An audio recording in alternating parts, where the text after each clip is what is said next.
Just one more thing. I decided to pull out, when I pulled the top off, it was easiest to get the keyboard out.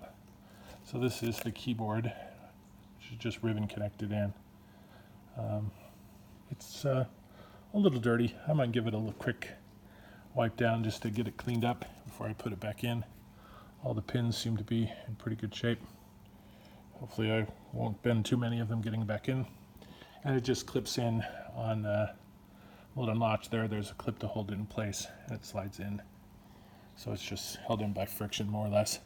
The keyboard was sort of the least fun thing about it, although it was good for a teenager who probably drank sodas too much around his computer.